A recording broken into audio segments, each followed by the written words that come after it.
दोस्तों, हमारे जीवन में अगर गंदी आदतें की लत पड़ जाती हैं और उसी लत के कारण से हमारी जिंदगी की खुशी और घर की सुख शांति चली जाती हैं, घर में क्लेश का कारण बन जाती हैं, परिवार के एक सदस्य के कारण सभी लोगों को परेशानी का सामना करना पड़ता है। बुरी आदत को कैसे दूर करें, चलो महात्मा बुद्ध जी से जानते हैं। एक कहानी के जरिए से एक गांव में एक धनवान व्यक्ति था। उसके पास काफी धन दौलत थी, लेकिन उसको शराब पीने की ज्यादा आदत थी और वह जब शराब पीकर आता तो अपने पत्नी और बच्चे को मारता पीटता था और पास पड़ोस के लोग भी परेशान थे। कुछ दिन बीतने के बाद उसका धन दौलत सब बेचकर शराब पीने में लगा देता है और वह खाना खाने तक का भी नसीब नहीं हुआ करता था। घर को भी गिरवी रख दिया था। वे लोग अपने परिवार के साथ पेड़ के नीचे गुजारा कर रहा था। उसी गांव के किसी व्यक्ति ने बताया कि आप गौतम बुद्ध जी के पास जाओ, वो तुमको उपाय बता देंगे, तुम्हारी शराब पीने की लत दूर हो जाएगी। उसने कहा, जाके मिल लो।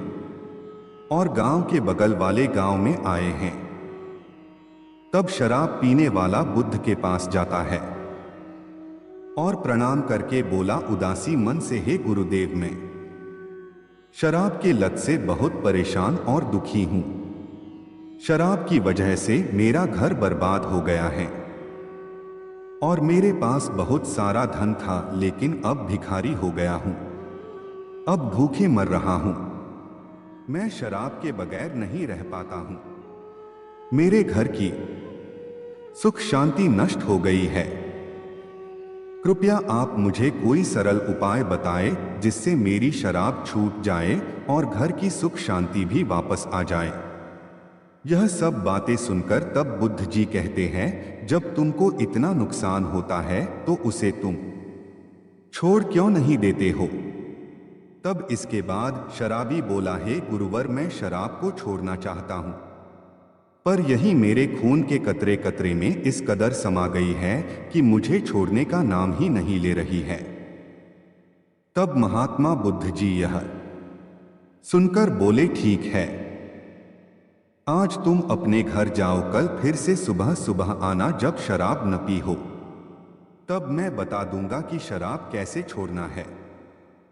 वह व्यक्ति वापस लौट आता है और अगले दिन सही समय पर बुद्ध के पास गया और वह बुद्ध के पास जाने से पहले बुद्ध जी उसे आते देख लेते हैं।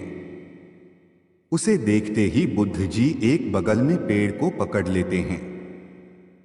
जब वह व्यक्ति बुद्ध को इस हाल में देखता है तो कुछ समय तक वह चुपचाप खड़ा हो गया। जब काफी समय के बाद बुद्ध जी पेड़ को नहीं छोड़ते हैं तो उससे रहा नहीं जाता है और पूछता है, हे गुरुवर, आपने इस पेड़ को व्यर्थ में क्यों पकड़ा है। तब बुद्ध जी कहते हैं, मैंने इस पेड़ को नहीं पकड़ा है, पेड़ मेरे शरीर को पकड़ के रखा है। मैं तो चाहता हूं कि यह पेड़ मुझे छोड़ दे, लेकिन यह तो मुझे छोड़ ही नहीं रहा है।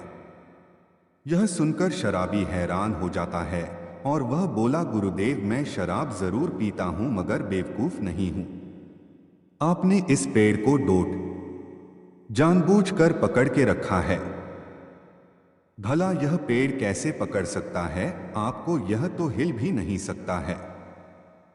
अगर आप चाहे तो इसी वक्त छोड़ सकते हैं। यह सुनकर बुद्ध जी पेड़ को छोड़कर बोले, नादान व्यक्ति, यही बात तो मैं तुमको समझाना चाहता हूं कि जिस तरह पेड़ ने मुझे नहीं पकड़ सकता है और उसे मैं खुद पकड़ के रखा हूं, उसी तरह तुम भी शराब तुमको नहीं बल्कि तुमने शराब को पकड़ के रखा है और कहते हो कि शराब मुझे ही नहीं छोड़ती है।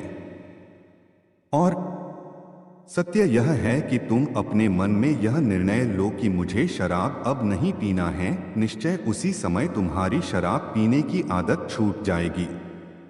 शरीर का काम मन के द्वारा ही नियंत्रित होती है और जैसी इच्छा होती है वैसा ही हमारा शरीर कार्य करता है। यह सब बुद्ध की बातों को सुनकर समझ जाता है और उसी समय निर्णय लिया कि जीवन में कभी भी शराब को नहीं पिएगा। वह घर वापस चला आता है और फिर से कड़ी मेहनत करने लगा और उसका खोया हुआ धन दौलत फिर वापस से बना लिया और सुखी जीवन जीने लगा और पति पत्नी में लड़ाई भी नहीं होती है। दोस्तों, इसी तरह हम भी मजबूत निर्णय कर ले तो कोई भी बुरी आदतें या बुराई हम पर अपना कब्जा नहीं कर सकती हैं। मजबूत इरादे से लिया गया निर्णय से हम अपनी बुरी आदतों को दूर कर सकते हैं। दोस्तों, यह कहानी आपको कैसी लगी कमेंट करके अवश्य बताएं और चैनल पर नए हैं तो अगर सब्सक्राइब नहीं किया है तो अपने दयालु मन से सब्सक्राइब कर ले। धन्यवाद।